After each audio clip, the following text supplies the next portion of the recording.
তোফায়েল আহমেদ আমাদের ছোটো মামা ছিলেন। তার মধুর আদর মাখানো শাসন আমাদের অনেক মনে পড়ে। তিনি আমাদেরকে শাসন করতেন, কিন্তু তার পাশাপাশি তিনি অনেক আদর করতেন।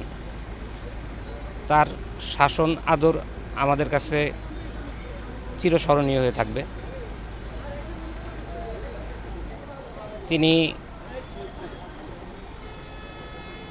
গতকালকে 3:30টার সময় স্কয়ার হাসপাতালে চিকিৎসাধীন অবস্থায় মৃত্যুবরণ করেন। ইন্না লিল্লাহি ওয়া ইন্না ইলাইহি রাজিউন। তিনি আমাদের পরিবারের সকলের মাথার উপর বটবৃক্ষর মতো ছায়া দিয়ে গেছেন।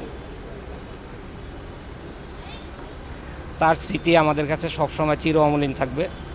তার বিদেহী আত্মার মাগফিরাত কামনা করি। সবাই তার জন্য দোয়া করবেন এবং তার জানাজায় সবাইকে শরীক হওয়ার জন্য বিনীত অনুরোধ করছি। তার শূন্যতা আমাদের কাছে পূরণ হওয়ার মতো না। 69-এর গণঅভ্যুত্থানের মহানায়ক জাতির জনকের বিশ্বস্ত সহচর আলহাজ তোফায়েল আহমেদ, ভোলার গর্ব, আজ তিনি আমাদের মাঝ থেকে চিরবিদায় নিয়েছেন। ভোলার 20 লক্ষ মানুষ আজকে শোকাহত। তোফায়েল আহমেদের যে ক্ষতি, যে চলে যাওয়ার যে অপূর্ণতা, তা পূরণ করা আমাদের পক্ষে, ভোলাবাসীর পক্ষে, বাংলাদেশের পক্ষে সম্ভব নয়।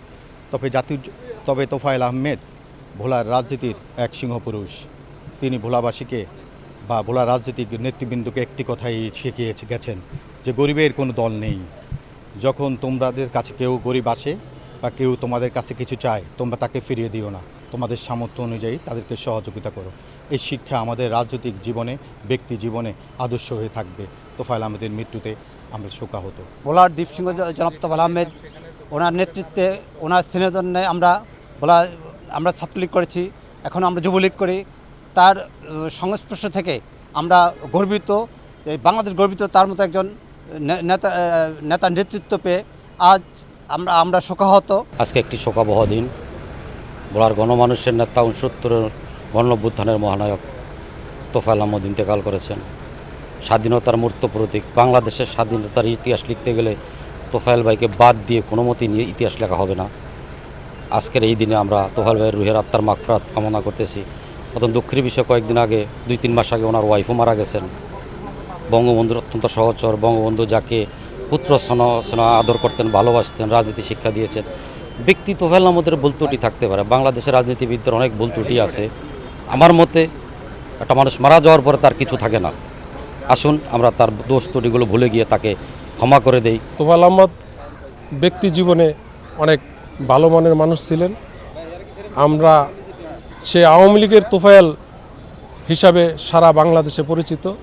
আমরা যেখানেই গেছি, বাংলাদেশের আনাচে কানাচে যথাই গেছি, ব্যক্তি তোফায়েল আহমেদের পরিচয় দিলে আমাদের আর বলা লাগতো না যে আমরা কোথার মানুষ বা কী। তো তোফায়েল আহমেদের কথা, গুণের কথা বলিয়া শেষ করা যাবে না। তার এই শূন্যতা আমরা জীবনও আমাদের কখনো পূরণ হবে না। খবরের কাগজ, নিখাদ, নির্ভীক, নিরপেক্ষ।